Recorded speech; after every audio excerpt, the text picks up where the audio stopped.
Hello everybody and welcome back. As always, I am Mateo311 and this is your channel for everything VR related. Today's video is huge because not only do we have my hands-on first impressions of the Quest 3, but I also got to try a bunch of unreleased games and Now as of right now, it's definitely too early to give you guys a full review of the Quest 3, but with my current level of experience, I should be able to answer the vast majority of your questions. My full review will come at a later date, so any questions I don't go over, make sure you drop them in the comments so I can answer them at that later date. Now, there are, of course, links and timestamps if you want to skip ahead, but before we jump in, this video is brought to you by my sponsor, Kiwi Design. Have you added about 15 accessories to your Quest 2 and it no longer fits in the official case? Well, don't worry because Kiwi has you covered. Kiwi's brand new carrying case guarantees to fit 9 accessories. There's pockets for extra cables, an ample amount of padding, and a hard exterior to help protect your device, plus a nice sleek black water resistant design. There's a link in the description to their website, and don't forget to use discount code Mateo311 for 5% off and to help support my channel. Now to quickly go over everything I got to experience, there was of course hands-on time with the Quest 3. I also got to play Assassin's Creed Nexus, Stranger Things, Samba De Amigo, a special Red Matter 2 version updated for the Quest 3 that allows you to switch back and forth between Quest 2 and Quest 3 visuals. And finally, there was a mixed reality party game called BAM, which was a ton of fun. But what surprised me the most was... But we'll get back to all of these later. Let's start off with the Quest 3 basic information. The headset is available for pre-order right now and will be shipping on October 10th. There's 2 versions available. One is 128 gigabytes for $500, and then there's 512 gigabytes for $650. My immediate thought was, wow, that is a pretty massive upcharge for just the extra space. However, if you buy the 500 gig model, they're throwing in Asgard's Wrath 2 for free. That's a pretty amazing deal. I can't wait to try that game. And at the 512 gigabyte model, they're also throwing in 6 months of Quest Plus, which is their monthly deal package where you get 2 games every single month. It makes it a lot more worth it. It's still a pretty expensive upcharge, but between the game and the Quest Plus, it kind of evens out. Now, if you're new to VR and wondering what the differences are between the Quest 2 and the Quest 3, besides that price tag, you're also getting a much faster Gen 2 XR2 chipset in the Quest 3. It has the brand new pancake lens that not only makes the device much slimmer, it also gives you edge-to-edge clarity, a huge clarity bump for sure, and I definitely noticed it.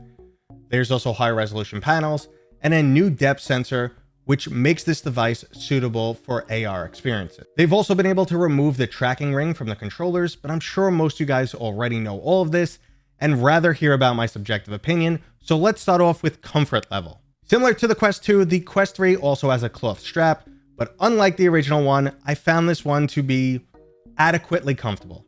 Was it amazing? No. Would I prefer an Elite strap? Absolutely. But was it fine to use for the hour-plus demo that I had it? Absolutely. It was fine. I don't feel like you need to upgrade it like you did on the original Quest 2, but I'm definitely going to. Now, I know some people have noticed some pictures and it's pushing down their ear, the strap, the way the strap is designed. And I can confirm it did do that to certain people that I saw at the event. Not everyone, but some people that was happening. If it did it to myself, I didn't actually feel it. Now, comfort is, of course, subjective, and we all have different size heads, so you're going to have to try it for yourself to see if it works. And like I said, this one's a lot better for me, but I'm still planning to get an Elite strap. Both the materials used and overall facial pressure were another big improvement. Unlike the Quest 2 that places all the weight on the brim of your head and gets uncomfortable after roughly 30 minutes, for me at least, the Quest 3 did not do that. The material on my face also felt a lot better than the Quest 2, and I think mainly because it's slimmed down and it doesn't extend as far off your face, the pressure is equalized more. So it's not on the brim of your nose or your cheeks. It's just even all over your face. And I think I'm going to be able to wear it for a lot longer than the Quest Pro or Quest 2.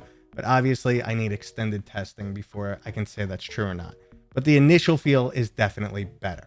Now, one of the biggest surprises was just how much they've improved the pass-through from the Quest Pro. Personally, I was not impressed at all with the Quest Pro. Didn't think it was suitable for AR or any type of productivity.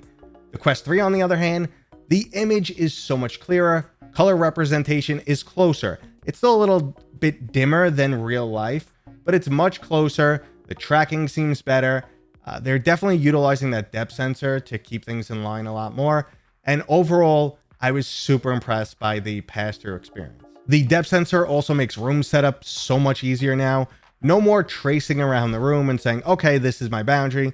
You basically just look around and it sets it up for you.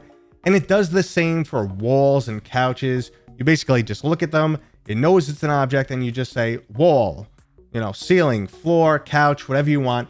Setup is so much easier, and I definitely appreciate that. Now, those new ringless controllers work perfectly. I had no issues whatsoever. I'd say they're just as good as the Quest 2, and honestly better than my Quest Pro controllers, which always have some weird issues. They're offset, they take a while to turn on, they just flake out on me. These just worked. No issues there, no delay, much closer to the Quest 2 controllers, just no ring on them. Now, when it comes to battery life, Meta is saying you should get 2.2 hours of gaming time, and I would say they're most likely right, because I saw one headset in constant use for over 90 minutes, and it was also casting that entire time. So probably right around 2 hours, and then it went dead. So I think they're right with that 2.2 hour time. At minimum, you're getting 90 minutes, but probably just like the Quest 2, a little bit over 2 hours. So no real loss there. No real gain either. The visuals were also a really nice step up. If you've never used the pancake lens, they're absolutely fantastic. It is edge-to-edge clarity, and it's way clearer than any of the older headsets.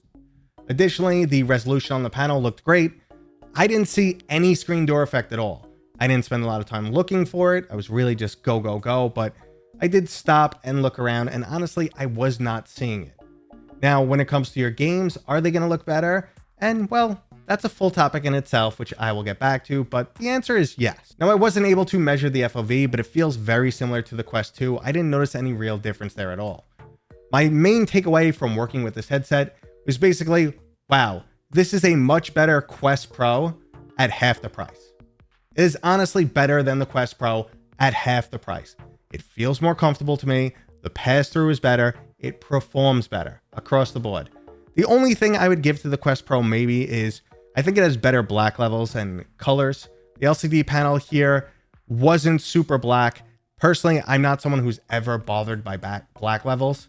The Valve Index was completely fine for me. So that's not an issue for me, but if you're looking for those deep OLED level colors and blacks, you're not going to get them here, unfortunately. Now, personally, the trade-offs between LCD and OLED when it comes to a VR headset, I lean more LCD because like we saw the issues with the PSVR 2, I don't want those issues. I'd rather have slightly washed out colors than the other issues that come with OLED. But let's move into my demo experiences, the games I tried, so I could better express everything I saw while I was demoing my Quest 3. They started everybody off in the First Encounters experience, which is very similar to the World Beyond AR experience if you've ever tried it. Basically, it's an introduction into how to set up your room scale, how to mark the walls, different anchor points, and then you get to experiment with it. You'll click the walls and break through them into a new world. You'll see little creatures moving around, a spaceship float down. It's a cute little intro to show you what basically AR is all about. Now, that was cool and all, but I was ready to move on really fast. I was pushing my tour guide along going, all right, this is cool and all, but let's jump into something I really want to see. And they mentioned that there was an upgraded version of Red Matter 2 that'll show you the difference in graphics between Quest 2 and Quest 3, so obviously I wanted to see that. Now, Red Matter 2 is already a fantastic looking Quest 2 title, but if you're familiar with PC VR or PlayStation VR 2, you will notice some downgrades there. Like the lower resolution leads to jaggies on certain edges, there's obviously lower texture quality on certain objects, the draw distance may be shorter, and, some lighting effects may be lacking. But overall, it's a fantastic looking game. Now, when you see the Quest 3 version of it, it's much closer to what you get on PlayStation VR 2 and PC VR. Is it there? No. But it's close. And by pressing one button, you would switch back between Quest 2 and Quest 3. And you would notice like text that's a few feet away is very hard to read on Quest 2, but completely legible on Quest 3. You would see the foveated rendering that's utilized from time to time. You'd see that disappear. You'd see new textures altogether. Like you'd see stuff in the distance in space that just doesn't exist on Quest 2. So there's not only, just upgrades to what's there, but additional features that they probably couldn't add because of, not enough RAM or just too much CPU utilization, whatever was holding them back. They can now do on the Quest 3, and the game looks absolutely fantastic. Like, I would say low-end PCVR experience. Now, speaking of graphics, I was excited to get a sneak peek of Assassin's Creed Nexus. Is this the best looking game I've ever experienced? Absolutely not. Is it ugly? No. They had to find this middle ground between building these large open worlds populated with characters and upping the graphics as high as they could, and it feels like they found that sweet spot. Now, at the same time though, I was really curious if the version I was playing is already optimized for the Quest 3.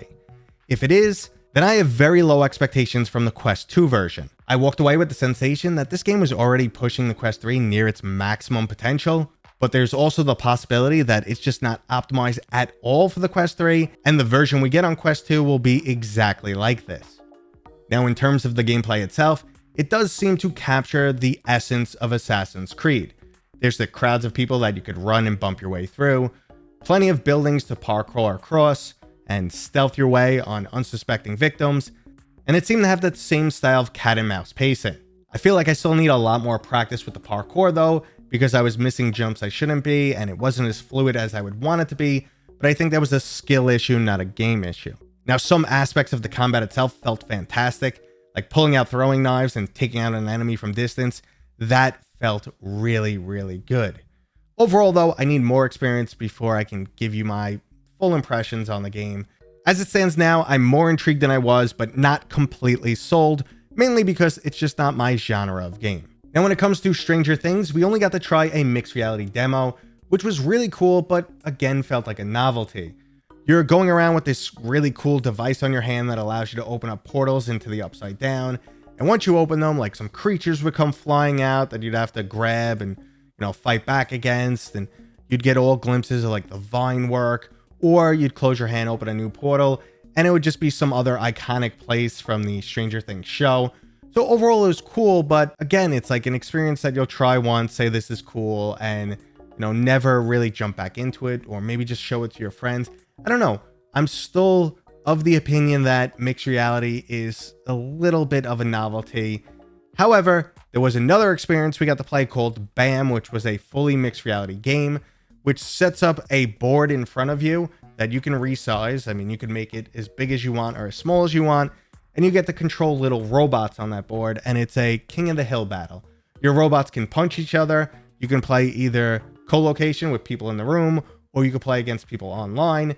It's a 4-person game, free-for-all, and basically you got to get a little crown on your robot, and you have to hold the crown on your head for 60 seconds. And there's power-ups, and you just run around and punch each other. And it's just one of those fun party games. It was a really good experience. It was a really good game. I think it should also come free with the Quest to help show off mixed reality and AR. But as a game itself, unless they have other modes and more to it, it just feels a little bit too shallow to be something you'd pay for. And again, does this actually make the game better than being in an enclosed VR environment? I can't say if it does or not. It's a cool feature, but I'm not super sold. And speaking of not being super sold, I also played Samba De Amigo, which is kind of like a maraca version of Beat Saber. It's just not my style of game. It was cute, it was fun, I liked the selection of music. Apparently I heard that when I was dancing and shaking my maracas, there was a crowd watching me. I don't know why, because I was dancing like a stiff old man because I'm injured right now. However, maybe they were making fun of me. Whatever the case may be, it's not my style of game, but I could see people like Beat Saber, want something fun, party environment. It's cool. It's definitely fun. And they have an AR mode for that too, which helps keep you present if you are playing this in a party environment. And now the only thing I haven't covered is additional Quest 3 accessories, which we saw some but didn't get to try any. They now have new things like colored face pads and straps to just basically jazz up your Quest 3 if you want to give it a little bit more style. Obviously, they have the Elite Strap with battery pack, carrying case, even a charging dock, and Meta's also doing first-party eyeglass inserts this time, so I know that'll help a lot of people too. Across the board, they have you covered, and third-party is already working on stuff too. I'm hearing things from Kiwi and VR Cover. Obviously, they're working on stuff too. When I get my hands on accessories, I'll show them off to you guys. Maybe I'll have some ready for my full review of the Quest 3 at a later date. Again, if I didn't go over anything and you need anything answered for the full review, drop those comments. I'll write them down and I'll make sure to answer every single one. Now that was today's video. I hope you guys enjoyed my hands-on preview. If you did, go ahead and give it a thumbs up. If you're new here, please consider subscribing. And as always, I'll see you guys on next time.